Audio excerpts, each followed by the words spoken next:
Welcome to Tactical Reviews and a late look at the Acebeam L35.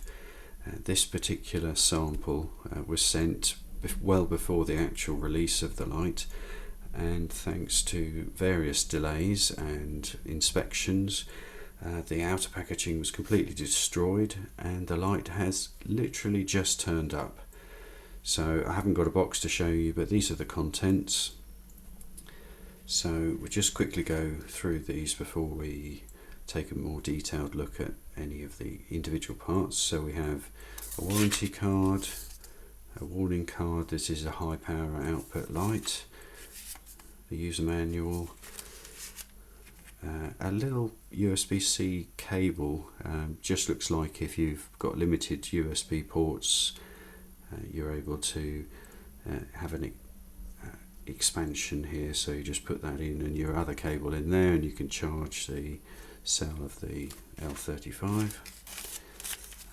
Little bag with going to be a lanyard and a couple of other bits. So we've got a tail cap button, a couple of O-rings and a lanyard.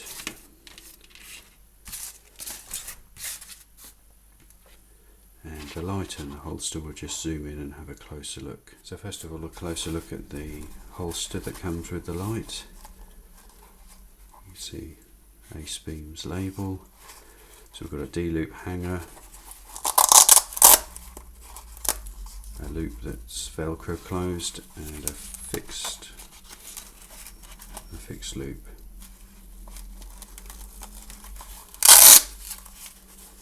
And it's a neoprene type material with a box construction there. And now onto the L35 itself. Something I just want to show you quickly here. So completely fresh out of the box, and the optic in here, which we'll see in more detail in just a moment. Because it's an optic, a TIR optic, it's a plastic, so it's not a glass lens, so it can get marked and scratched. So what we have is a protective plastic film on the front of this lens with a warning. You must make sure you don't turn it on, especially with a 5000 lumen output, while this is still on the lens, or it will just burn, stick on and completely ruin the output and the front of your light. So make sure, absolutely critically, that you take this off before you turn it on or do anything with the light at all. Okay, so while we're looking into the front of that, you see it's a big TIR, and the actual LED is slightly obscured. In the centre is a honeycomb diffuser type texture, and then this is a large head.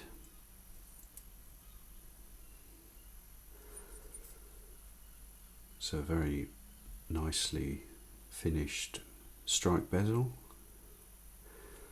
knurling round the head of the light. Something you did notice immediately is a little bit annoying, there's no anti-roll, so it just goes all over the place. But you can see here as well, we've got a control button and an area of heat sinking as an indicator light for the battery level. I do like on the body of the light, the texturing is a spiral. If I turn that round, you can see the start and end of the spiral. The pocket clip and a tactical grip ring, which is mobile, so I think we can remove that if we don't want it. And then the tail cap switch.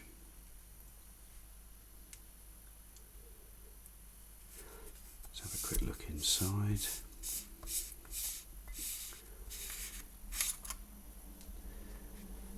And this is powered by a 21700 and it's a built-in USB-C rechargeable cell. So you don't have any USB ports in the light itself. You have to take the cell out, pop the charging cable in here, and in the front of just next to the button, there's a little indicator light, and that will tell you that it's charging or it's finished charge.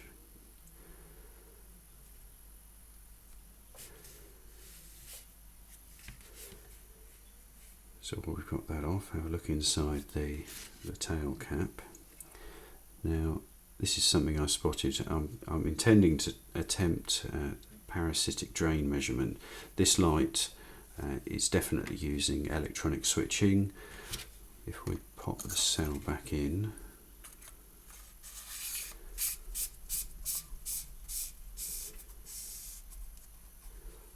so without operating the tail switch, I can enter into a moonlight mode by pressing and holding the side switch.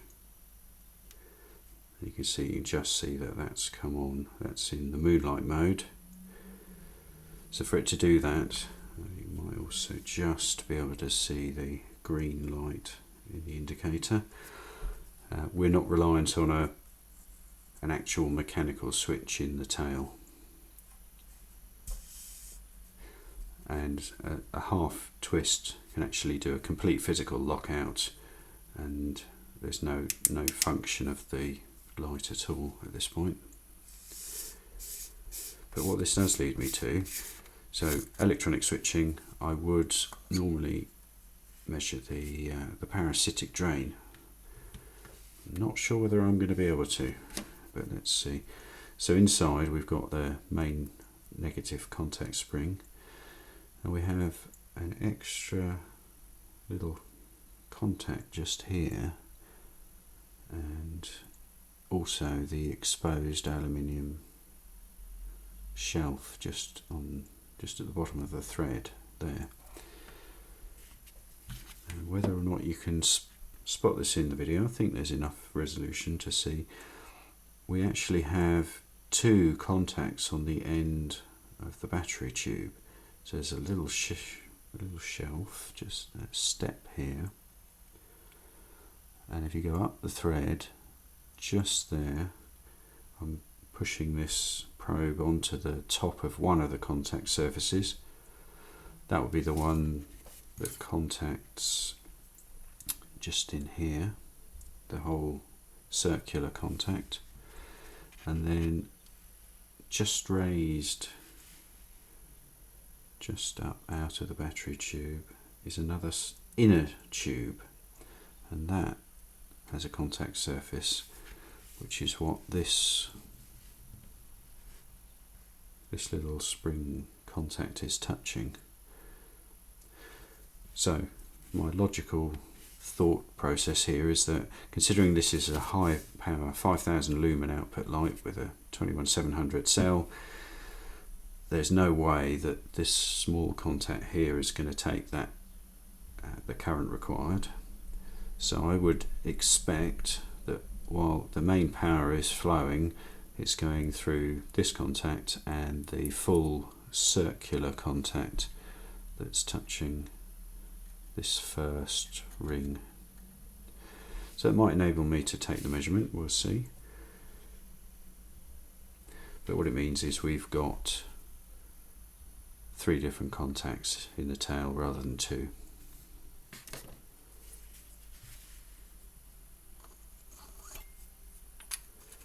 And that really is a first look, so I haven't practiced the user interface at all, so I might record another little bit of video once I have had a bit of a play with it and just step you through that.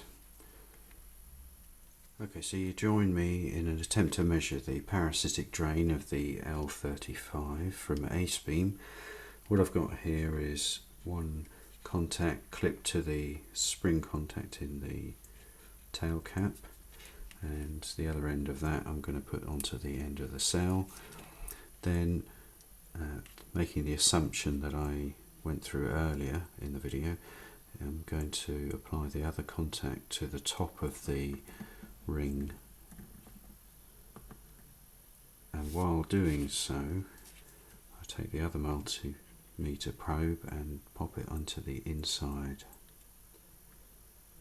So you see an initial burst, and we're in the milliamp range.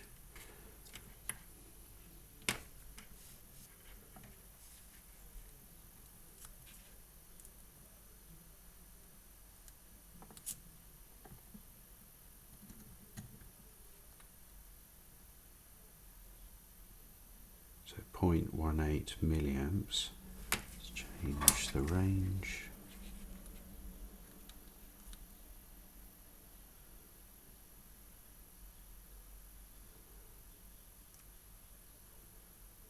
So that's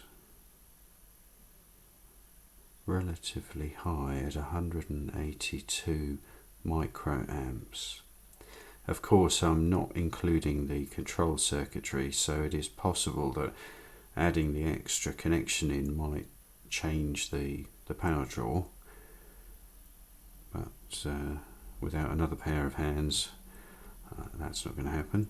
So as far as I can tell, the L35 has a parasitic drain of 181 to 2 microamps.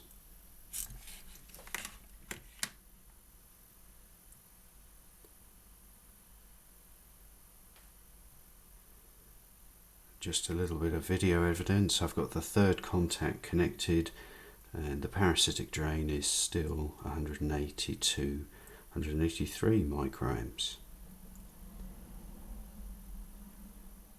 So now I've had time to have a little look over the user interface for the L35. I'll just run through that now. So first of all, we're going to look at the tactical tail switch. Now all this does is operate the turbo mode. Actually a really nice feature, because when you have a tactical light you do just want the tail cap to be maximum. So in this case, momentary, or click to have permanent on.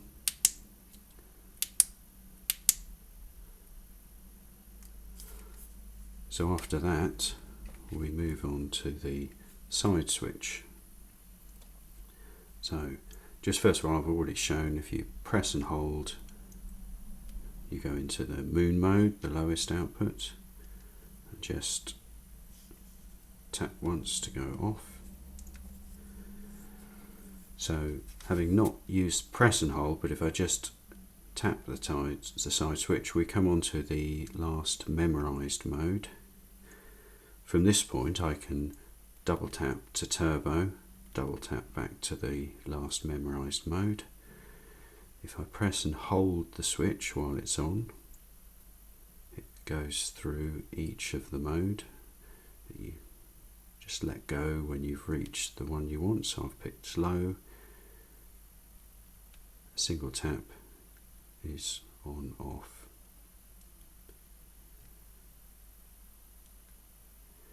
So we have a lockout, and from that we start off, press and hold, moonlight comes on, and then you see some flashing, and now there's no output from any of the switches, so it is completely locked out.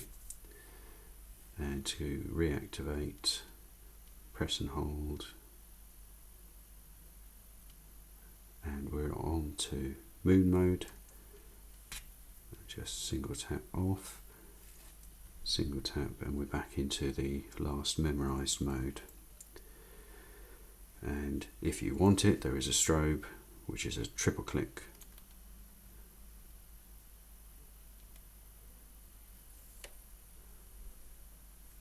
So a very usable interface. Thank you, Acebeam.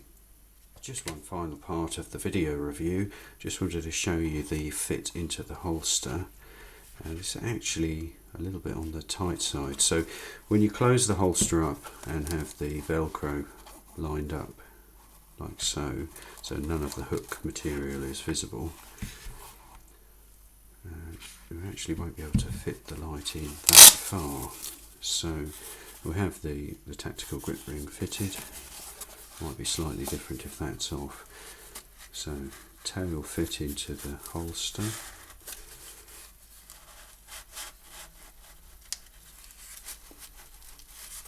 Have to give it quite a firm push and twist to just start to obscure the side button.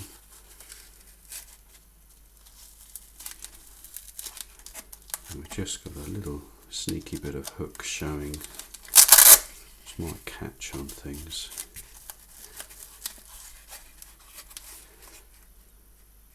But anyway, just so you know before you get one, that is the fit of the holster. I think when it's on your belt you won't be pushing it quite as firmly into place. If I just do that as if it were on the belt, and there you can see we have a little bit of the hook exposed. Give it a little bit more push, you can get the holster further down. Thanks for joining me. Get informed, be prepared, and stay sharp.